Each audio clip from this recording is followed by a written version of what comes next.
से border tourism की शुरुआत होगी। हिमाचल प्रदेश के टूरिज्म को आज एक नई डेस्टिनेशन देने जा रहा है, जिसका नाम है किन्नौर शिपकीला पास। शिपकीला पास आज से पर्यटकों के लिए खुल जाएगा और इसके लिए केंद्र सरकार से परमिशन मिल चुकी है। मुख्यमंत्री सुखविंदर सिंह सुक्खू किन्नौर में मौजूद हैं। सीएम सुक्खू आज पर्यटकों का स्वागत कर देश को नई टूरिज्म डेस्टिनेशन सौंपेंगे और इसके बाद लोगों को किन्नौर और लाहौल स्पीति जिलों से सटे बॉर्डर एरिया की सुंदरता को निहारने और उसे महसूस करने का अवसर मिलेगा।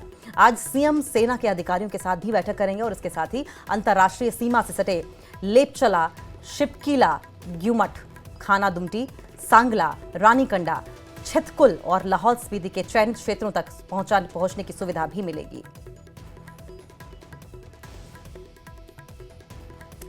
तो शिपकीला पास क्या है? दरअसल आजादी के बाद पहली बार खुल रहा है ये। शिपकीला जाने के लिए आधार कार्ड जरूरी होगा। याद रहे, किन्नौर के खाब में आईटीबीपी चेक पोस्ट पर पहचान पत्र दिखाना होगा। आईटीबीपी पोस्ट पर पर्यटक की पूरी जानकारी नोट की जाएगी। देखिए, बॉर्डर एरिया है और ऐसे में सुरक्षा, सेफ्टी का पूरा ध्यान रखा जाएगा और इसलिए आइडेंटिटी कार्ड्स भी चेक किए जा रहे हैं। अभी किन्नौर तक ही पर्यटक जा पाते हैं, उसके आगे नहीं जा पाते, लेकिन अब जा पाएंगे। खाब से आगे जाने की परमिशन नहीं थी अभी तक। अभी केवल भारतीय पर्यटकों को परमिशन मिली है। अभी विदेशी पर्यटक नहीं जा पाएंगे। तो सुरक्षा के मद्देनजर कुछ एहतियात भी बरते जा रहे हैं, जिसके मद्देनजर आइडेंटिटी कार्ड वेरिफिकेशन भी होगा, जरूरी इंफॉर्मेशन नोट कराई जाएगी। लेकिन सिर्फ भारतीय पर्यटक आगे जाएंगे और विदेशी पर्यटकों के लिए अभी इस तरह का कोई प्रावधान नहीं है। शिपकीला पास को लेकर एक बार फिर से आपको बता दें कि आजादी के बाद पहली बार ये खुल रहा है। शिपकीला जाने के लिए आधार कार्ड जरूरी होगा। किन्नौर के खाब में आईटीबीपी चेक पोस्ट पर पहचान पत्र दिखाना होगा। अब कुछ और जानकारी भी शिपकीला को लेकर हम आपको देते हैं। सबसे पहले तो ये जान लीजिए कि समुद्र तल से 12,893 फीट की ऊंचाई पर है ये। चंडीगढ़ से 10.25 घंटे का सफर है। चंडीगढ़ से किन्नौर के खाब की दूरी 378 किलोमीटर की है। शिपकीला में अभी आबादी बिल्कुल नहीं है। अभी टूरिस्ट के ठहरने की व्यवस्था भी नहीं की गई है। पर्यटकों को नमग्या, पूह, काजा वापस आना होगा। अभी रोजाना 250 से 300 लोग ही जा पाएंगे। तो ये जो संख्या है टूरिस्ट की वहां जाने की बहुत लिमिटेड रखी गई है। लिमिटेड इसलिए रखी गई है क्योंकि पहली बात तो वहां पर मूलभूत सुविधाएं नहीं है, इंफ्रास्ट्रक्चर नहीं है, ठहरने की व्यवस्था नहीं है। साथ साथ ये लिमिटेड लोगों की परमिशन इसलिए भी है जिससे कि ट्रैक रखा जा सके कि कौन गया है और कब तक वापस आया है। एक बार फिर से आपको बताएं, समुद्र तल से 12,893 फीट की ऊंचाई पर है ये। चंडीगढ़ से 10.25 घंटे का सफर है। चंडीगढ़ से किन्नौर के खाब की दूरी 378 किलोमीटर की है। शिपकीला में अभी आबादी नहीं है। अभी टूरिस्ट के ठहरने की व्यवस्था भी नहीं है। पर्यटकों को नमग्या, पूह, काजा वापस आना होगा। अभी रोजाना 250 से 300 लोग ही जा पाएंगे।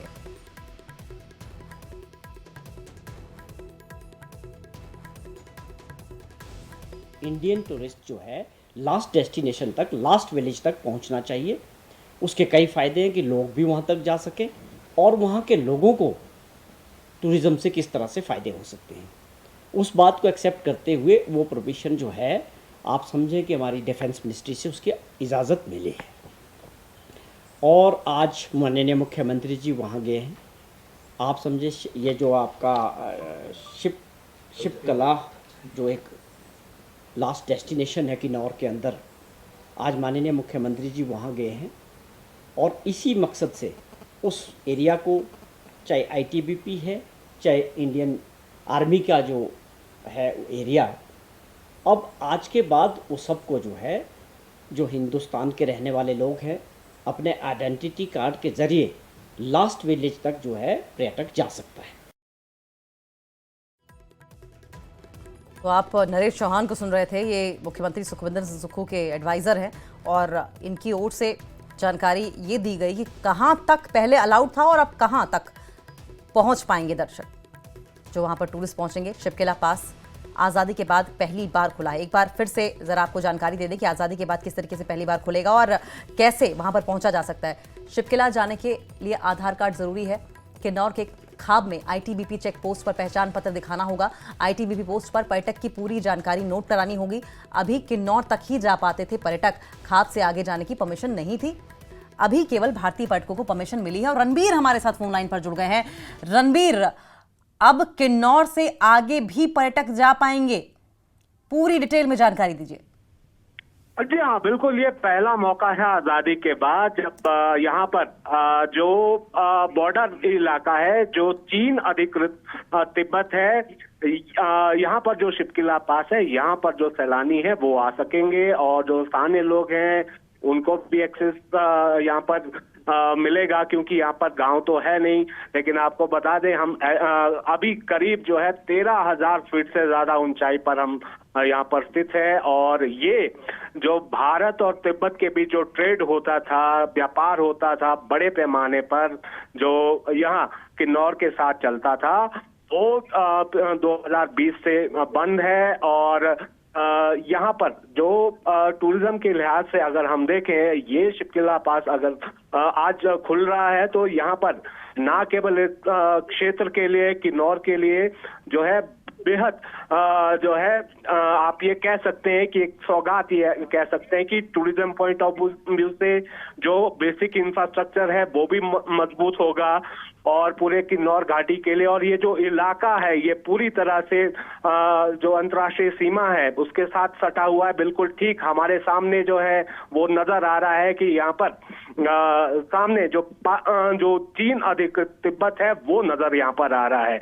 और यहाँ पर ये भी मांग की जा रही है, आज जो डिमांड यहाँ पर स्थानीय लोग रखेंगे कि जो कैलाश मानसरोवर की पवित्र यात्रा है वो यहाँ से शुरू की जाए, क्योंकि यहाँ पर जो माना जाता है कि सबसे नजदीक जो है यहीं से किन्नर कैलाश की यात्रा बढ़ती है। यहाँ से मात्र जो है 85 से 90 किलोमीटर की दूरी कैलाश मानसरोवर है, ये माना जाता है। इसके अलावा जो एक नेपाल से उत्तराखंड के पिथौरागढ़ से जो रास्ता जाता है और एक सिक्किम के नाथुला पास की तरफ से जाता है, और उन सब में सबसे नजदीक जो है ये पड़ता है। तो ये एक ना केवल सामरिक दृष्टि से महत्वपूर्ण ये कदम है आज, और यहाँ पर देखना होगा कि मुख्यमंत्री की तरफ से आश्वासन तो दिया गया है कि वो इस मसले को केंद्र सरकार के समक्ष उठाएंगे, लेकिन ये बड़ी पहल आप ये कह सकते हैं कि आजादी के बाद बिल्कुल यहाँ पर जो खासकर जो एडवेंचर टूरिज्म के जो शौकीन हैं उनके लिए आप ये मानिए कि ये एक जो है एक स्वर्ग जैसा एहसास यहाँ पर होगा। और यहाँ पर थोड़ी ही देर में मुख्यमंत्री पहुंचेंगे, कैबिनेट मंत्री जगत सिंह नेगी जो यहाँ से स्थानीय विधायक हैं वो भी यहाँ पर पहुंचेंगे। ये स्थानीय लोग काफी संख्या में यहाँ पर मौजूद हैं। पारंपरिक जो वाद्य यंत्र है, जो यहाँ पर जो ट्रेडिशन है, जो जनजातीय जो परंपरा है, उसके तहत यहाँ पर स्वागत भी किया जाएगा। अंकिता, रणबीर, जब हम बॉर्डर टूरिज्म की बात करते हैं तो क्या मैसेज देने की कोशिश न सिर्फ देशवासियों को बल्कि जो पर्यटक वहां पर पहुंचेंगे, वहां पहुंचकर क्या कुछ देखेंगे, क्या कुछ सीखेंगे, क्या समझें हम अगर बॉर्डर टूरिज्म की बात कही जाए तो? देखिए, बॉर्डर टूरिज्म ये है कि हर किसी के उसमें जो है एक इच्छा रहती है। आप देखिए, आप बाघा बॉर्डर का आप जिक्र कर लीजिए, कितनी संख्या में लोग वहां पर पहुंचते हैं। एक जो है हर किसी के उस दिल में जो खासकर जो सैलानी होते हैं, जो घूमने फिरने के शौकीन होते हैं, उनके मन में एक तमन्ना होती है कि हम अपने देश के अंतिम छोर तक जाएं और वहां से आगे क्या दिखता है, कौन सा देश दिखता है, वहां इस तरह के लोग जो है बॉर्डर के पास रहते हैं और किन कठिन परिस्थितियों में जो है लोग यहाँ पर गुजर बसर करते हैं। जो हमारी सेनाएं हैं, जो हमारे पैरामिलिट्री फोर्सेस है, वो किस तरह से किन हालातों में जो है हमारे देश की सीमाओं की रक्षा करते हैं। तो ये बहुत सारी ऐसी बातें हैं जो जानने के लिए होती हैं। इसके अलावा जो शोध से जुड़े हुए लोग हैं, जो रिसर्च करते हैं, जो परंपरा पर रिसर्च करते हैं, जो क्षेत्र पर शोध करते हैं, बहुत सारी संभावनाएं जो है इससे खुल जाएंगी, जो एक बड़ी सौगात आप मान सकते हैं, ना केवल किन्नौर के लिए बल्कि हिमाचल, पूरे हिमाचल के लिए आप बोल सकते हैं कि एक और डेस्टिनेशन आप ये मान सकते हैं जो अंतर्राष्ट्रीय सीमा के पास आपको मिलेगा। मैं आपकी बात को रणबीर आगे बढ़ाऊंगी। न सिर्फ किन्नौर, न सिर्फ हिमाचल, बल्कि पूरे देशवासियों के लिए संभावनाओं के द्वार अब और ज्यादा खुलने वाले हैं। बहुत बहुत शुक्रिया रणबीर आपका। आप नजर बनाए रखें, आगे भी इस पर आपसे अपडेट लेते रहेंगे।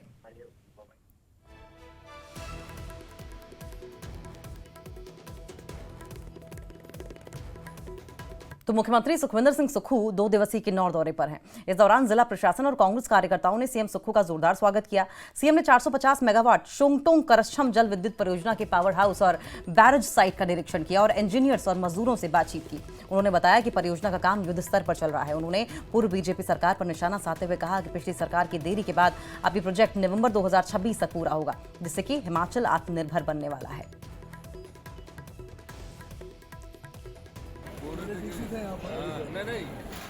कई फैसले हमने पीछे कैबिनेट सब कमेटी ने भी किए हैं और हम चाहते हैं कि नवंबर 2026 तक पूरा हो, ताकि किन्नौर के लोगों को भी फायदा और राज्य को भी आत्मनिर्भर बनाने में ये प्रोजेक्ट महत्वपूर्ण भूमिका निभाएगा। बने हुए तो अभी 2.5 साल के लिए 4 दिन कम है, 11 में हम 2.5 साल के होंगे, लेकिन हमने फैसले किए हैं। फैसलों में करके हम इस प्रोजेक्ट को तेजी से काम करवाकर हिमाचल को आत्मनिर्भर बनाने की दृष्टि से काम कर रहे हैं। आप देखिए कितनी तेजी से प्रोजेक्ट हुआ है। पहले तो यहाँ लेबर की पेमेंट भी नहीं हो रही थी, तो किन्नौर के बेचारे लेबर के बार बार नेगी जी आते थे, कहते थे कि पेमेंट ही नहीं हो रही है, तो उनके पेमेंट का समाधान किया। इनके प्रोजेक्ट वालों का जो आपस की झगड़े ठेकेदारों का था उसका समाधान किया। अब मैं खुद आज हमने विजिट किया और अभी नीचे साइट में भी जा रहे डैम में, और हमें लगता है कि नवंबर 26 तक पूरा हो जाएगा। तो मुख्यमंत्री सुखविंदर सिंह सुक्खू ने किन्नौर दौरे के पहले दिन केंद्र सरकार पर जमकर हमला बोला और कहा कि केंद्र की ओर से हमें कोई मदद नहीं मिल रही है। जब हमने हिमाचल के कर्मचारियों को ओपीएस दिया तो केंद्र सरकार ने हमारी 1600 करोड़ की मदद रोक दी। साथ ही मुख्यमंत्री ने कहा कि प्रदेश में हमने कर्मचारियों से जो वादा किया है उसे हम पूरा करेंगे। तो सुखविंदर सिंह सुक्खू लोगों के बीच से और इस दौरान किन्नौर दौरे के पहले दिन केंद्र सरकार पर उन्होंने अटैक किया और कहा कि केंद्र की ओर से हमें कोई मदद नहीं दी जा रही है।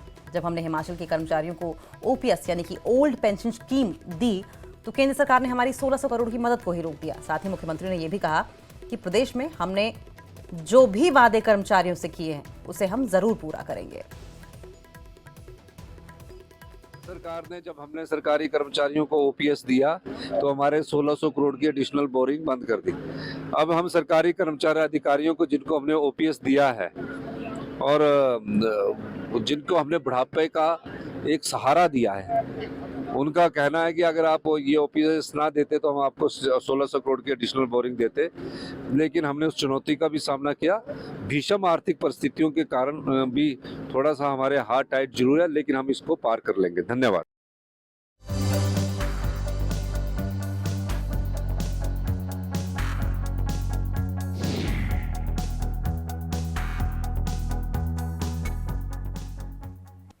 और ब्रेकिंग न्यूज सामने आ रही है हिमाचल प्रदेश के किन्नौर से। ये बड़ी खबर है, जहां निचार खंड के पानवी गांव में 2 मंजिला मकान में भीषण आग लग गई। घटना देर रात 9 बजे की है। इस घटना में किसी भी तरह का जानी नुकसान नहीं हुआ है। हालांकि प्रशासन ने स्थानीय लोगों की मदद से आग पर काबू पा लिया है। आग लगने के कारणों का अभी तक पता नहीं चल पाया है। प्रशासन की तरफ से पीड़ित परिवार को फौरी राहत दे दी गई है। तस्वीरें आपकी टीवी स्क्रीन पर आप देख रहे हैं। 2 मंजिला मकान है ये, और देखिए चारों तरफ से आग की लपटों से घिरा हुआ है। बुरी तरीके से जलकर राख हो गया है। बहुत ही मशक्कत के बाद आग पर काबू पाया गया है, क्योंकि आग जिस तरीके से प्रचंड लपटों के साथ जल रही है, इससे आसपास के मकानों को भी जलने का खतरा था। हालांकि स्थानीय लोगों ने मदद की और उसके बाद आग पर काबू पाया जा सका। रात के 9:30 बज रहे थे जब ये आग लगी। ऐसे में आग को बुझाने के लिए वहां पर संसाधन भी मुहैया करवाना मुश्किल हो रहा था। अब देखें कितने वेग के साथ ये आग आगे बढ़ रही है, और ऐसे में हवा का रुख भी अगर आप देखें, हवा की गति भी देखें, जिसकी वजह से ये जो लपटे हैं वो और ज़्यादा प्रचंड वेग के साथ धधक उठी और पूरे घर को आगोश में ले लिया। अब नहीं होगा कंट्रोल, अब नहीं होता कंट्रोल। रामपुर की ज्यूरी में चलती गाड़ी में भीषण आग लग गई है। बाल कार चालक की जान बची है। शिमला से किन्नौर जा रही थी कार चालक। आग लगते ही गाड़ी से बाहर कार चालक निकला है। ये देखिए, ये तस्वीरें आप देख रहे हैं। ये शिमला से किन्नौर का रास्ता है, जहां पर हाईवे पर आप देख सकते हैं कि ये किनारे जो गाड़ी खड़ी है ये पूरी तरीके से आग की लपटों में घिरी हुई नजर आ रही है। आग का गोला बनी नजर आ रही है, और जैसे ही आग लगी होगी, जैसे ही आग लगनी शुरू हुई होगी, संभवतः जो कार चालक है उसने, अच्छी बात ये थी कि दिमाग लगाते हुए गाड़ी को किनारे खड़ा कर दिया और उसके बाद गाड़ी से बाहर निकल आया, जिससे कि उसकी जान बच गई। सोचिए अगर ये गाड़ी बीचों बीच खड़ी होती तो आने जाने के लिए रास्ता ही बाधित हो जाता और लंबा जाम लगने की भी संभावना थी।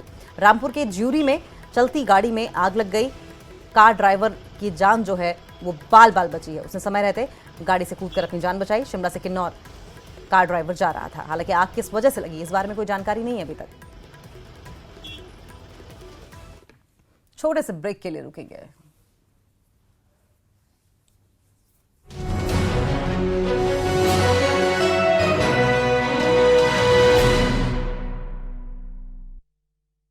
Acidity, gas. रामपुर के जूरी में चलती गाड़ी में लगी आग, बाल बाल बची कार चालक की जान। शिमला से किन्नौर जा रहा था कार चालक।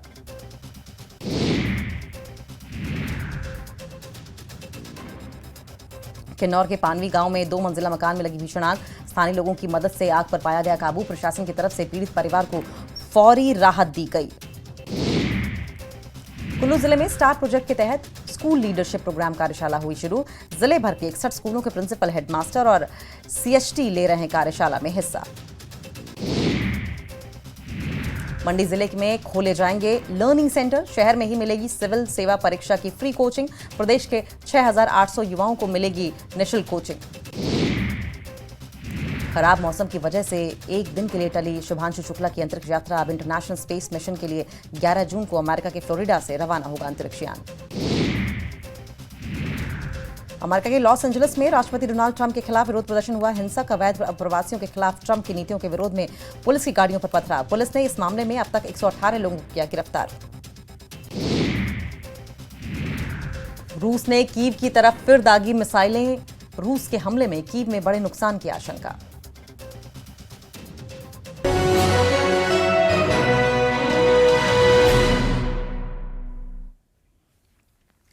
और हिमाचल में अवैध शराब फैक्ट्री मामले पर विपक्ष के हमलों का उद्योग मंत्री हर्षवर्धन चौहान ने जवाब दिया है। उन्होंने कहा कि हर सरकार के कार्यकाल में ऐसे मामले सामने आते हैं, लेकिन सुक्खू सरकार अवैध खनन और फैक्ट्रियों के खिलाफ सख्त कार्रवाई कर रही है। साथ ही उन्होंने प्रदेश की खराब आर्थिक स्थिति के लिए पूर्व की जयराम सरकार को जिम्मेदार ठहराया।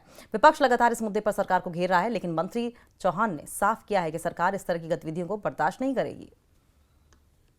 रूप में कहना चाहूँगा कि केंद्र सरकार हमें कोई खैरात नहीं दे रही है। हमें जो मिल रहा है वो हमारा हक है, और वो ना केवल हिमाचल प्रदेश को मिल रहा है, मगर हिमाचल प्रदेश के अलावा हिंदुस्तान के जो 29 राज्य हैं, हर स्टेट्स को जो उनका शेयर है, उनका हक है, वो हमको मिलता है। अब जो आप यूनिट जिनके जिक्र कर रहे हैं वो मेरे ध्यान में भी आया, और मैंने भी उनके जो हेड्स है उनसे हमने बात की है। कुछ यूनिट्स का तो ये कहना है कि हमारी जो प्रोडक्शन है, हमारी जो कंजम्पशन है, जैसे उनकी प्रोडक्ट मार्केटिंग करते हैं, उसकी डिमांड कम हो गई है। अब इंडस्ट्री को हम सिर्फ फैसिलिटेट करते हैं, हम इंडस्ट्री को ज़बरदस्ती चला नहीं सकते। अब इंडस्ट्रियलिस्ट अपने पैसा इन्वेस्ट करके उद्योग लगाता है, जब उसको ऐसा लगता है कि मेरे यूनिट में कोई घाटा हो रहा है या मैं चलाने में असमर्थ हूँ, तो वो बंद कर देता है। ये एक नॉर्मल प्रक्रिया है। मुख्यमंत्री सुखविंदर सिंह सुक्खू जी के नेतृत्व में और सरकार ने जो है विकास की गति को धीमा नहीं होने दिया है, और इसके बावजूद जो हमारा हक बनता है केंद्र सरकार द्वारा हमको पैसा नहीं दिया जा रहा है। PDNA में हमारा जो है वो क्लेम्स कोई राउंड अबाउट 10,000 करोड़ रुपए के PDNA में गवर्नमेंट ऑफ इंडिया को 2023-24 के भेजे हुए, मगर हमें पैसा नहीं मिला है। आज हिमाचल प्रदेश जो है इस लोन के जंजाल में फंसा है, वो बहुत हद तक जो है जयराम जी और पिछली सरकार को मैं दोषी मानता हूँ। HRTC में जो है लास्ट के 6 महीने में महिलाओं के लिए जो है 50% जो है वो किराया माफ़ कर दिया। आज HRTC जो है कर्ज में डूबी हुई है। आज HRTC को अपने ड्राइवर्स, कंडक्टर्स, रिटायर्ड एम्प्लॉयज़ को जो है GPF पेंशन देने के लिए पैसा नहीं है, मगर सरकार उनको एड दे रही है। आज इलेक्ट्रिसिटी बोर्ड में बीजेपी ने 4.5 साल कुछ नहीं किया, और हमारे एक्साइज एंड टैक्सेशन डिपार्टमेंट को जब जानकारी मिली कि वो शराब की फैक्ट्री में इलीगल जो है वो शराब बनती है, लेबल बनते हैं, और दूसरी कंपनीज़ के नाम के सैंपल्स बना करके और लेबल चिपका करके बेचा जाता था, एक्साइज एंड टैक्सेशन उनकी जो टीम है उन्होंने वहाँ पे छापा मारा, कब्जा किया, सारा रिकॉर्ड अपने हाथ में लिया और FIR लॉन्च किए। वहीं बिलासपुर में बीजेपी के संकल्प से सिद्धि अभियान के तहत मोदी सरकार के 11 सालों की उपलब्धियों को लेकर जिला स्तरीय कार्यशाला का आयोजन हुआ, और इस मौके पर बीजेपी के प्रदेश प्रवक्ता राकेश जम्वाल मुख्य अतिथि के रूप में मौजूद रहे। उन्होंने प्रधानमंत्री नरेंद्र मोदी के नेतृत्व में देश में हुए अभूतपूर्व विकास और जन कल्याणकारी योजनाओं पर प्रकाश डाला। कार्यशाला में बड़ी संख्या में कार्यकर्ताओं ने हिस्सा लिया और संगठन के आगामी कार्यक्रमों की रूपरेखा भी तय की गई। देखिए कि कांग्रेस के नेतृत्व वाली सरकार के 10 वर्ष और मोदी जी के सरकार की ये 11 वर्ष, दोनों की भी हम तुलना जनता के बीच में करेंगे कि उसमें क्या हुआ और इन 11 वर्षों में क्या हुआ। और हर कार्यकर्ता बूथ पर जाकर मोदी जी की सरकार की नीतियों का प्रचार करेगा। वहीं भारतीय जनता पार्टी के राष्ट्रीय अध्यक्ष और केंद्रीय स्वास्थ्य मंत्री आदरणीय जगत प्रकाश नड्डा जी के द्वारा मोदी जी के निर्देशों पर जो योजना शुरू की गई है, आयुष्मान भारत योजना, इस आयुष्मान भारत योजना के अंतर्गत 70 वर्ष के ऊपर के सभी बुजुर्गों को इसमें पंजीकृत किया जाए। ये भी भारतीय जनता पार्टी का कार्यकर्ता सुनिश्चित करेगा, क्योंकि ये बहुत बड़ी देन मोदी जी की सरकार की है। 70 वर्ष के ऊपर के हर बुजुर्ग को बिना कोई इंस्टॉलमेंट दिए, बिना कोई पैसे दिए, उनको 5 लाख तक का इलाज वर्ष में एक बार मुफ्त में होगा। और विकसित भारत संकल्प यात्रा के 11 साल पूरा होने पर केलांग में जिला स्तरीय कार्यशाला का आयोजन किया गया। इस मौके पर पूर्व विधायक और बीजेपी नेता रवि ठाकुर मुख्य अतिथि के रूप में मौजूद रहे। बीजेपी युवा मोर्चा के प्रदेशाध्यक्ष तिलक राज और प्रदेश उपाध्यक्ष गोविंद ठाकुर भी विशेष रूप से उपस्थित थे। कार्यशाला में नेताओं ने संकल्प यात्रा की 11 सालों की उपलब्धियों पर प्रकाश डाला।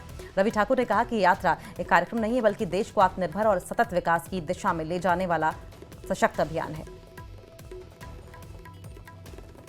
आज ही के दिन 9 जून 2014 को भारतवर्ष के लिए एक ऐतिहासिक दिन था, जब भारत के यशस्वी प्रधानमंत्री श्री नरेंद्र मोदी जी ने प्रधानमंत्री पद की शपथ ग्रहण की थी। और तब से लेकर के 11 वर्ष अमृत काल के रूप में जाने जाते हैं, और जिसके आधार पर नरेंद्र मोदी जी ने भारतवर्ष को 11वें स्थान की अर्थव्यवस्था से आज 4थे स्थान पर पहुंचाया है। और आज 11 वर्ष पूर्ण हो चुके हैं। अब आगामी आने वाले दिनों में विकसित भारत संकल्प पर अनेकों कार्यक्रम आयोजित किए जाएंगे।